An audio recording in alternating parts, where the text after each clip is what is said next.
Hello friends, welcome to this lesson. So this is our unit number 25 theory portion of IA and IFS.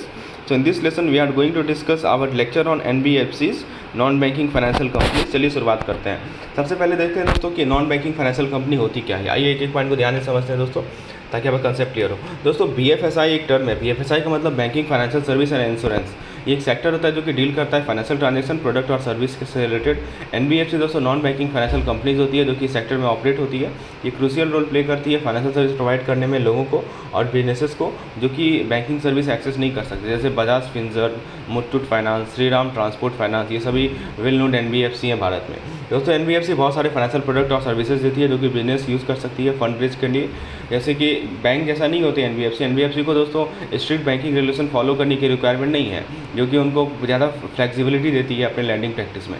वो loan देती है businesses को जो कि bank loan के लिए क्वालिफाई नहीं करती है। जैसे स्मॉल बिजनेस ऑनर है जो कि बैंक लोन नहीं ले पा रहा है, तो वो NBFC के पास जा सकता है लोन के लिए। दोस्तों बैंक जो है, बैंक के पास क्या होता है कि लिमिटेड रीच होता है और उसके पास रिमोट एरिया में प्रेजेंस नहीं होता है, लेकिन NBFC इस गैप को फिल कर सकती है। वो फाइनेंशियल सर्विस ऑफर कर सकती है ऐसे एरिया में। वो दोस्तों वो फाइनेंशियल प्रोडक्ट भी ऑफर करती है वैसे लोगों को जो strict eligibility criteria of bank को मीट नहीं कर रहे हैं। जैसे कोई NBFC है, एग्जाम्पल आपको नाम बताता हूँ, उज्जीवन स्मॉल फाइनेंस बैंक।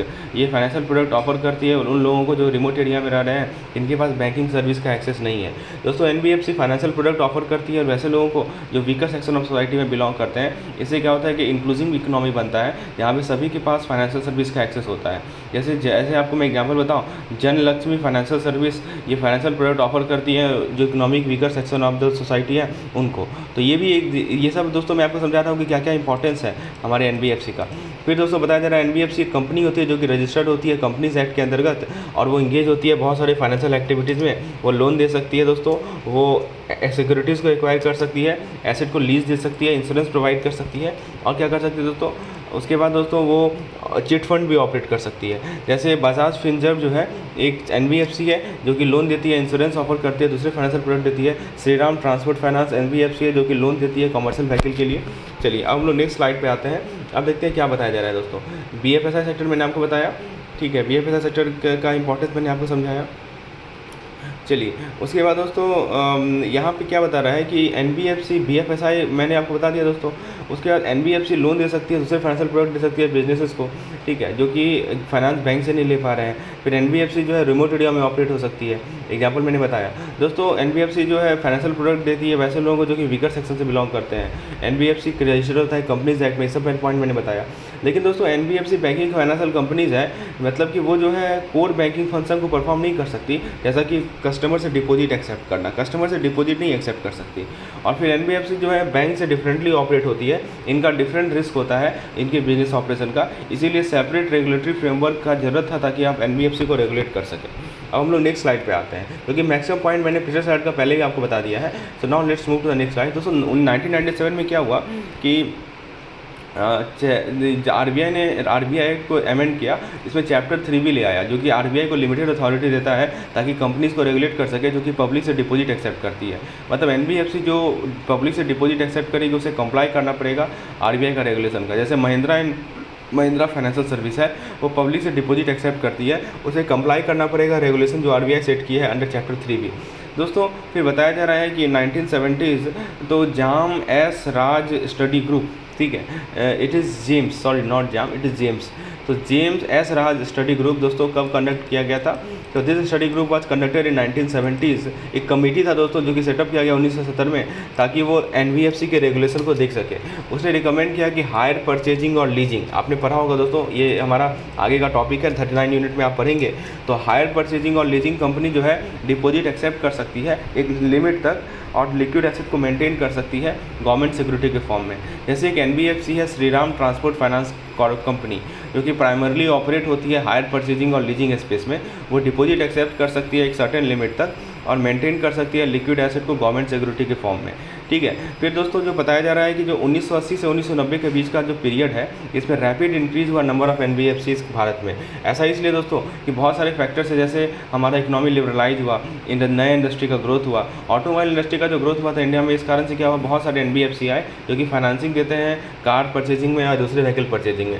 1992 में क्या हुआ दोस्तों, आरबीआई ने एक कमेटी बनाया जिसको हेड कर रहे थे मिस्टर AC शाह कमेटी, ठीक है, ताकि वो एनबीएफसी के रेगुलेशन को देख सके। कमेटी ने सजेस्ट किया मेजर ताकि इफेक्टिव रेगुलेशन हो गया इंडस्ट्री का, ठीक है। उसने रिकमेंड किया कि एनबीएफसी को कम्प्लीटली रजिस्टर्ड किया जाए, कंपलसरी रजिस्टर्ड किया जाए आरबीआई के साथ, वो प्रूडेंशियल नॉर्म्स को फॉलो करें। अब देखिए शाह कमेटी का क्या रिकमेंडेशन था कि दोस्तों इसमें ये था कि आरबीआई के साथ कम्प्लीटली कंपलसरी रजिस्ट्रेशन हो और इम्प्लीमेंटेशन ऑफ प्रूडेंशियल नॉर्म्स का, जैसे कि एक certain level of capital adequacy maintain करना।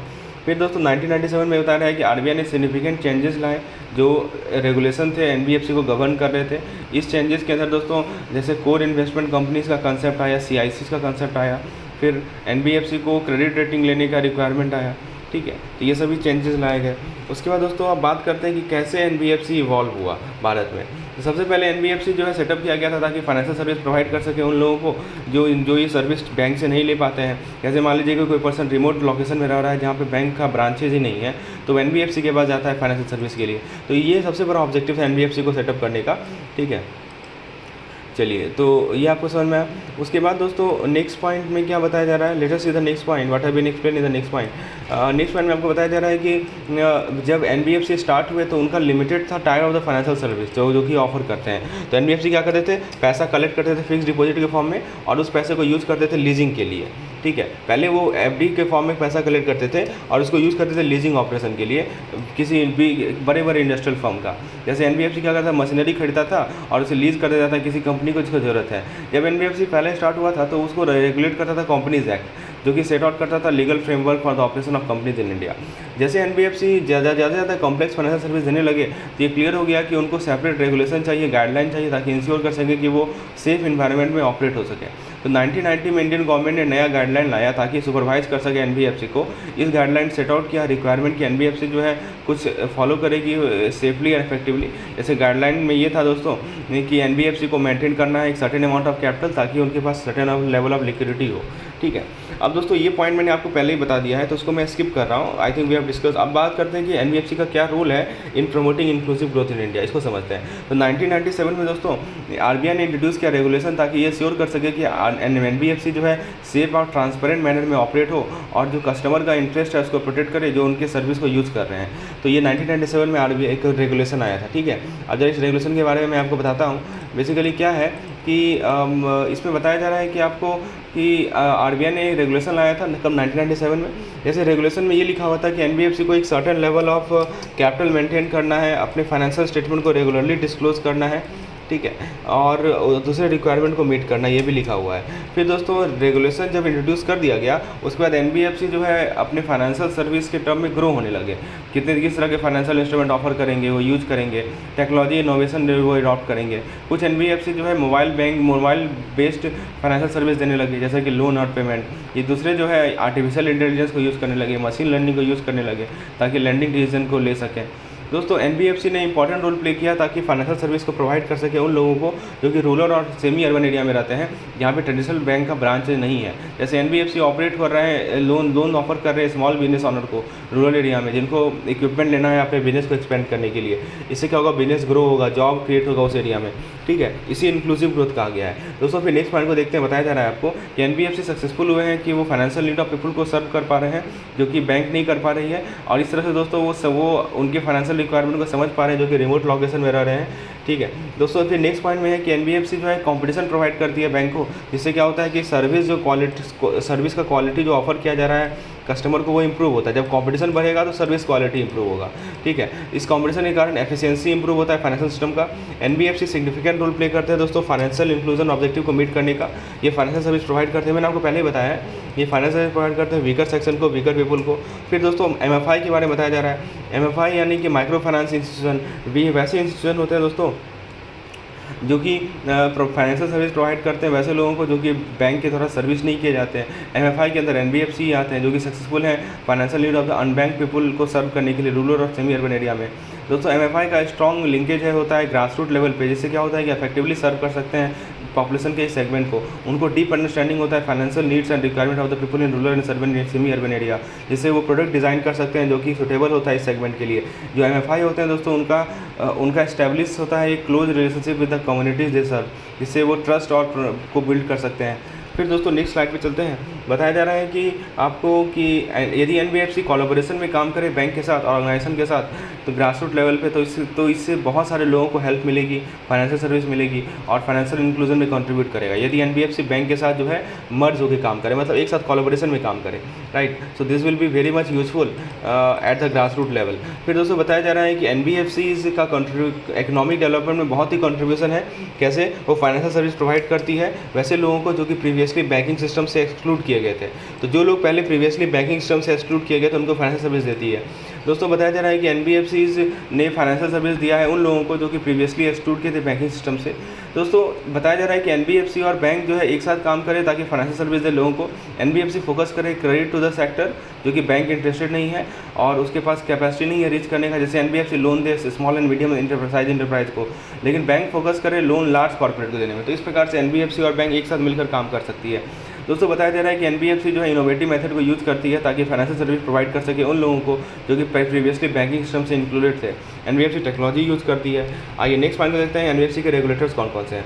तो दोस्तों NBFC के रेगुलेटर्स में बात करते हैं। सबसे पहले देखिए बताया जा रहा है आपको कि जो हमारे कुछ स्मॉल रीजनल NBFCs होते हैं जिनका प्रोडक्ट होता है दोस्तों जो कि यूनिक होता है और सुटेबल होता है रीजन में जहाँ पे ऑपरेट होता है। उनका स्ट्रॉन्ग सिस्टम होता है कि पेमेंट बॉरोवर से कलेक्ट करने का, जिससे वो कैप्चर कर सकते हैं मार्केट के ग्लास शेयर को अपने रीजन में। RBI दोस्तों मेन रेगुलेटर होता है NBFC का, लेकिन दोस्तों कुछ कैटेगरीज है NBFC जो कि एग्जेम्प्टेड है RBI के रजिस्ट्रेशन से। आइए जरा देखते हैं कौन कौन से एग्जेम्प्टेड कैटेगरी है। पहला है वेंचर कैपिटल फंड, ठीक है। आपको वेंचर कैपिटल फंड पे पूरा का पूरा चैप्टर ही है, so you will study this chapter. तो वेंचर कैपिटल फंड को RBI के रजिस्ट्रेशन में, मतलब ये कंपनी होती है जो कि इन्वेस्ट करती है स्टार्टअप में या स्मॉल बिजनेसेस में, इसका हाई ग्रोथ पोटेंशियल होता है, ठीक है। ये वेंचर कैपिटल फंड कहलाता है, तो उसको भी RBI से रजिस्ट्रेशन करने की कोई रिक्वायरमेंट नहीं है। फिर दोस्तों नेक्स्ट है मर्चेंट बैंकिंग कंपनी। ये कंपनी फाइनेंशियल सर्विस प्रोवाइड करती है, under writing, portfolio management, corporate advisory service etcetera. Stock broking company, ये कंपनी क्या करती है, इन्वेस्टर को हेल्प करती है कि वो सिक्योरिटी को खरीदे और बेचे स्टॉक मार्केट में। वो रिसर्च और एडवाइजरी सर्विस प्रोवाइड करती है अपने क्लाइंट को। नेक्स्ट है इंश्योरेंस कंपनी। ये कंपनी बहुत तरह की इंश्योरेंस पॉलिसी प्रोवाइड करती है, जैसे life insurance, health insurance, general insurance. ऐसे कोई इंश्योरेंस कंपनी पॉलिसी प्रोवाइड करेगी जो कि मेडिकल ट्रीटमेंट के कॉस्ट को कवर करेगा।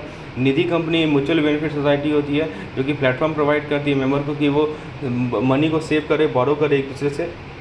फिर चिट कंपनी को भी रजिस्ट्रेशन की रिक्वायरमेंट नहीं होती है, ठीक है। अब जरा बात करते हैं NBFC की क्लासिफिकेशन की। तो companies regulated by other regulator, इसमें बताया जा रहा है दोस्तों कि आपको कुछ NBFCs इंगेज होते हैं फाइनेंशियल एक्टिविटीज़ में, लेकिन वो RBI से रेगुलेटेड नहीं होते हैं, लेकिन उनको सुपरवाइज किया जाता है सेबी के द्वारा या NHB के द्वारा। सेबी कौन होता है हमारा, security exchange board of India, और NHB कौन होता है हमारा, नेशनल हाउसिंग बोर्ड, ठीक है। ये इन सभी रेगुलेट करते हैं, ठीक है। जैसे मान लीजिए कि स्टॉक ब्रोकिंग कंपनी है जो कि फाइनेंशियल सर्विस दे रही है किसे, जैसे सेलिंग स्टॉक को बेचना खरीदना, तो इसको कौन रेगुलेट करेगा, सेबी रेगुलेट करेगा। फिर दोस्तों कुछ NBFC होते हैं, कुछ NBFC को जो कि फाइनेंशियल एक्टिविटीज़ में इंगेज होते हैं उनको RBI से रजिस्ट्रेशन लेना मस्ट है, ठीक है, क्योंकि ये दोस्तों पेनल्टी फेस कर सकते हैं या प्रोसिक्यूशन फेस कर सकते हैं यदि रजिस्टर नहीं होंगे तो, ठीक है। दोस्तों फिर बता रहा है कि RBI ने NBFC को क्लासीफाई किया 3 कैटेगरी में based on their liability, activity and perceived systematic importance. जैसे कि NBFC इसका एसेट साइज है दोस्तों 500 करोड़ से कम, उसे माना जाएगा नॉन सिस्टमेटिकली इंपॉर्टेंट NBFC। एक NBFC जिसका एसेट साइज 500 करोड़ से ज़्यादा है, ठीक है, उसको माना जाएगा सिस्टमेटिकली इंपॉर्टेंट NBFC। तो RBI का क्लासिफिकेशन है दोस्तों, अब हम लोग उसी की बात करेंगे। पहला है लायबिलिटी बेस्ड क्लासिफिकेशन। तो बताया जा रहा है दोस्तों यदि कोई कंपनी का पब्लिक डिपॉजिट है तो वो कैटेगरी ए में आएगा। तो लायबिलिटी बेस्ड क्लासिफिकेशन NBFC को क्लासीफाई किया जाता है दोस्तों किस तरह का लायबिलिटी उनके पास है। यदि किसी कंपनी का पब्लिक डिपॉजिट है तो कैटेगरी ए में आएगा, यदि नहीं है तो कैटेगरी बी में आएगा। तो कैटेगरी ए कंपनी को क्या करना है कि एक सर्टेन कैपिटल एडिक्वेसी को मेंटेन करना है, लिक्विड एसेट मेंटेन करना है और एक्सपोजर नॉर्म मेंटेन करना है, और ये सबमिट करें रेगुलेटरी रिपोर्ट्स को। जैसे मान लीजिए कि कंपनी फिक्स डिपॉजिट कलेक्ट कर रही है पब्लिक से, वो कैटेगरी ए के अंदर आती है। तो कैटेगरी ए का मतलब क्या हुआ कि कंपनी का पब्लिक डिपॉजिट है तो कैटेगरी ए में आएगा, और यदि नहीं है तो कैटेगरी बी में आएगा। नेक्स्ट है एक्टिविटी बेस्ड। एक्टिविटी बेस्ड में क्या है कि एनबीएफसी को क्लासीफाई किया जाता है किस तरह के फाइनेंशियल एक्टिविटीज में वो इंगेज है। जैसे एक एसेट फाइनेंस कंपनी रहेगा, वो लोन देगा इंडिविजुअल या बिजनेसेस को ताकि एसेट को खरीद सके, जैसे कार या मशीनरी। एक लोन कंपनी होगा, वो लोन देगा बहुत सारे पर्पसेस के लिए, जैसे एजुकेशन के लिए, हाउसिंग के लिए, बिजनेसेस के लिए। इन्वेस्टेड कंपनी जो है इन बहुत सारे फाइनेंशियल इंस्ट्रूमेंट में इन्वेस्ट करती है। इंफ्रास्ट्रक्चर फाइनेंस कंपनी इन फंडिंग प्रोवाइड करती है इंफ्रास्ट्रक्चर का। साइज बेस्ड क्लासिफिकेशन में क्या होता है कि एनबीएफसी इसका एसेट 500 करोड़ से ऊपर रहेगा, उससे सिस्टमेटिकली इंपॉर्टेंट एनबीएफसी माना जाएगा। ठीक है, जिसके एनबीएफसी एनडीएसआई कहा जाता है। ठीक है, और ये कंपनी सब्जेक्टेड होता है प्रूडेंशियल रेगुलेशन से, जैसे capital adequacy requirement, exposure norms, reporting requirement. जैसे किसी एनबीएफसी का बहुत सारा एसेट है और वो दोस्तों क्रूशियल फाइनेंशियल सर्विस प्रोवाइड कर रहा है इकोनॉमी में, तो उस कैटेगरी में आएगा। दोस्तों ये पार्ट 1 लेक्चर था। पार्ट 2 लेक्चर को हम लोग नेक्स्ट डिस्कस करेंगे। धन्यवाद।